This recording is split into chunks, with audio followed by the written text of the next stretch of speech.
Welcome to S के study point Siliguri. आप playlist में जाकर क्लास वाइज अपने प्लेलिस्ट को चुनिए, सब्जेक्ट्स को चुनिए और उस हिसाब से पढ़ाई करते जाइए। इस तरह से आप क्लास वाइज सही टॉपिक को चुन के पढ़ पाएंगे।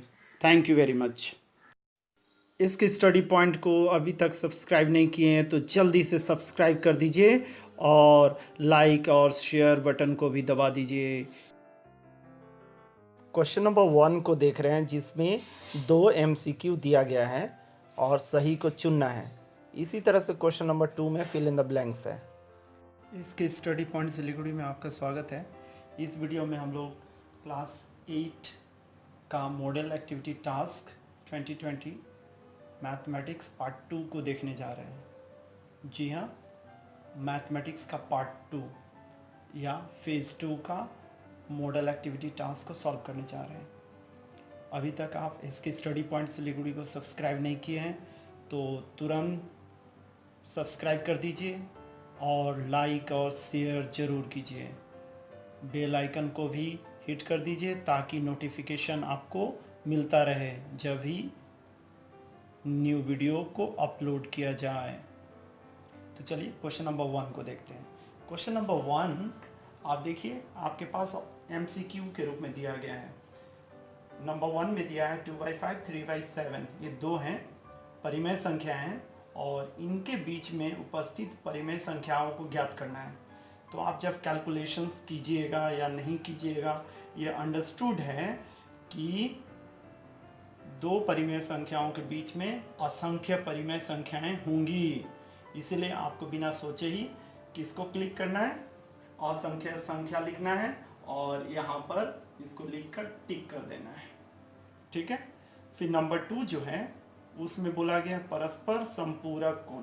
तो यहाँ पे आपको समझ लेना है कि संपूरक कोण मतलब होता क्या है। जब मैं 2 कोणों को जोड़ूं और जोड़कर उसका वैल्यू 180 डिग्री आ जाए तो इसको हम लोग सप्लीमेंट्री एंगल बोलते हैं या संपूरक कोण बोलते हैं। ठीक है। तो आप देखिए यहाँ पे जितने भी वैल्यू दिए हैं 35 और 45 को जोड़िएगा तो भी नहीं होगा 180, फिर 70 20 को या 70 120 को तो भी 180 नहीं हो रहा है। केवल बी नंबर में 135 और 45 जो दिया है इन दोनों को जोड़िएगा तो आपके पास 180 मिल रहा है। तो सही चॉइस आपके पास में कौन सा होगा? डी वाला होगा।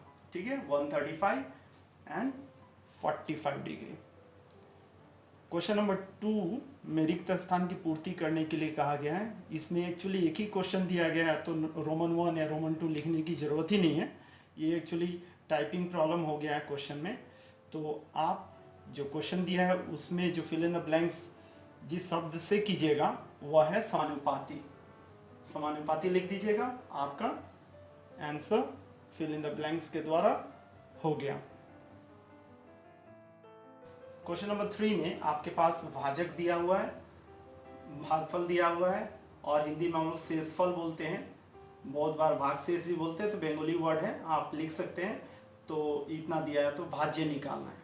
ठीक है, तो आप समझ लीजिए इन टर्म्स को, अगर याद है तो कोई दिक्कत नहीं है, नहीं याद है तो एक बार आपकी जानकारी के लिए बता दे रहा हूँ। यहाँ पर जो भी रहेगा वो भाज्य रहेगा, ये याद रखिएगा। ये जो भाग दे रहा है वो है भाजक और जो निकल रहा है आंसर यहाँ पर तो उसको हम लोग शेषफल, उसको हम लोग भागफल बोलते हैं। और नीचे में जो आ गया वो शेषफल होता है। तो ये जानकारी आपके पास है, यह मैं मान के चल रहा हूँ। ठीक है, तो मेरे पास भाजक जब निकालूंगा तो क्या करूँगा, भागफल और भाजक को गुना करूँगा और शेषफल को जोड़ दूंगा। तो देखिए भाजक गुना भागफल और शेषफल को जोड़ रहा हूँ, लिख लिया मैंने। भाजक के जगह में भाजक को, भागफल के जगह में भागफल को और शेषफल को शेषफल के जगह पर। ठीक है, तो हम लोग लिख लिए। अब क्या करें, देखिए 5a स्क्वायर को गुना किया, कितना हुआ 5a³। फिर 5a गुना किया किसको, 2a को, 10a स्क्वायर हो गया। फिर 5 गुना किया 1 को तो माइनस ए आ गया क्योंकि यहाँ पे माइनस है। सेम इसी तरह से 14 गुना किया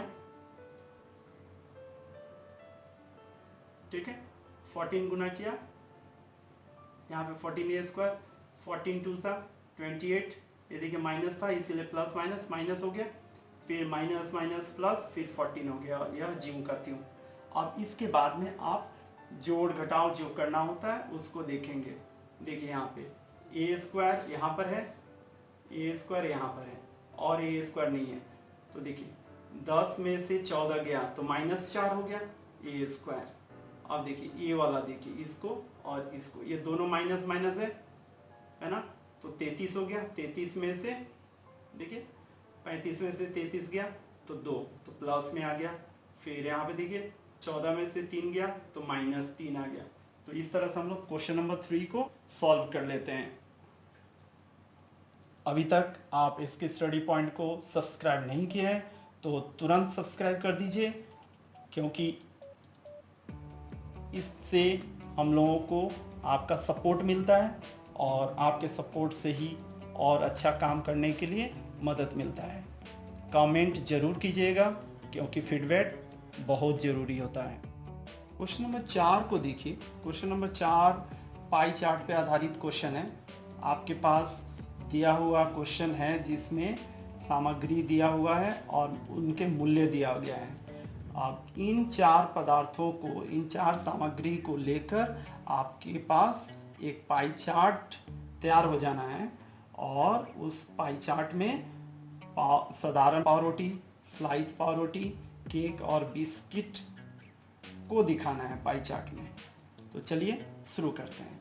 सबसे पहले हम लोग क्या करते हैं, इस तरह से सजा लेते हैं। सामग्री साधारण पाव रोटी, स्लाइस पाव रोटी, केक, बिस्किट लिख लेते हैं। फिर मूल्य लिख लेते हैं 320, 100, 160, 140, सबको जोड़ते हैं तो कितना होता है 720 हो जाता है।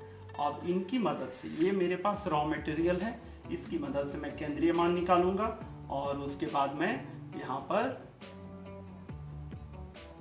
वृत्त बनाकर सारे सामग्री है उसका पाई चार्ट बनाऊंगा।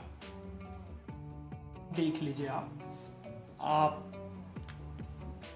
सबको ऐड करने से 720 निकाल लिए हैं। अब 720 में 320 का कितना हिस्सा निकाल लिए, फिर 100 720 में कितना निकाल लिए, फिर 160 720 में कितना निकाल लिए, फिर 140 720 में कितना निकाल लिए। आप केंद्रीय मान जब हम लोग निकालते हैं तो आप जानते होंगे कि पूरे वृत्त के चारों तरफ घूम जाने से कोण कितना होता है 360। इसीलिए अब 360 में इस यहाँ पे जितने कोण डिवाइड होंगे वो 360 से तो ज़्यादा होगा नहीं, तो 360 में इसका कितना पार्ट है वो निकालना है। तो यहाँ पे सारे के साथ 360 में इसका पार्ट कितना है वह निकाल लेना है। अब आप देखिए यहाँ पे 360 इस पूरे को 2 बार काटेगा तो कितना हो जाएगा गुना कर, ये फिर इसको काटेगा कितने बार 160। यह कटिंग करना आप देख लीजिएगा ताकि समय बच जाए। तो कितना हो गया आपके पास 160 हो गया। इसी तरह से यह भी काटेगा, इसको काटने के बाद आपके पास 50 डिग्री हो जाएगा। फिर यह भी इसी तरह से काटेगा तो आपके पास 80 डिग्री तैयार हो जाएगा। ठीक है, यहाँ पे 2 हुआ, 2 ने काटा तो 80 हो जाएगा। फिर यहाँ पे काटेगा तो यहाँ पे 70 हो जाएगा। तो इस तरह से अगर आप जोड़ते हैं तो देखिए 150, 200, 300, 360, पूरी 360 तैयार हो गया। अगर ये 360 नहीं होता तो आपका सॉल्यूशन गलत हो जाता। आपके पास यह वृत्त तैयार हो गया, यहाँ से यहाँ तक खींच लिए, ये कितना हो गया, यहाँ पे अगर सीधा खींचते हैं तो 90 डिग्री, फिर यहाँ पे 90 लंबा रहेगा तो इसको 4 भागों में बांट देंगे तो 90-90 हो जाएगा। तो हम लोग जस्ट एक आइडिया करके यहाँ पे तैयार करते जाएंगे एंगल्स को।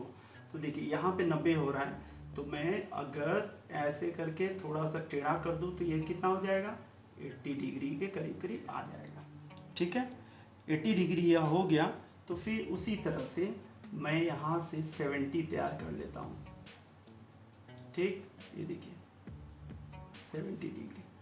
अब देखिए यहाँ पे 160 है, यह वाला इसको मैंने लिख लिया, इसको लिख लिया 50 और 160।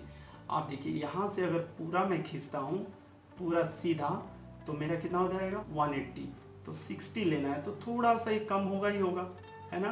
तो ये वाला हो गया कितना बचा हुआ हिस्सा 50 और ये वाला हिस्सा हो गया कितना 160। तो यह जो तैयार हुआ आपके पास यही है पाई चार्ट या फिर पाई चित्र बोलते हैं समझने की भाषा में। तो हम लोग मॉडल एक्टिविटी टास्क का क्वेश्चन नंबर 4 को कंप्लीट करते हैं। इस तरह से हम लोग part 2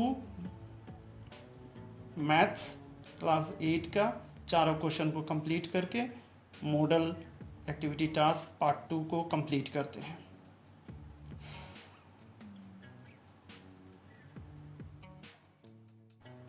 model activity task mathematics class 8 का पार्ट 2 को ख़त्म करते हैं। अगर आप अभी तक इसके स्टडी पॉइंट को सब्सक्राइब नहीं किए हैं तो अभी सब्सक्राइब कर लीजिए, बेल आइकन को भी हिट कर दीजिए ताकि नोटिफिकेशन आपको मिलता रहे। कमेंट ज़रूर कीजिएगा क्योंकि इससे आपका वैल्यूएबल फीडबैक मिलता है। Thank you very much for watching us.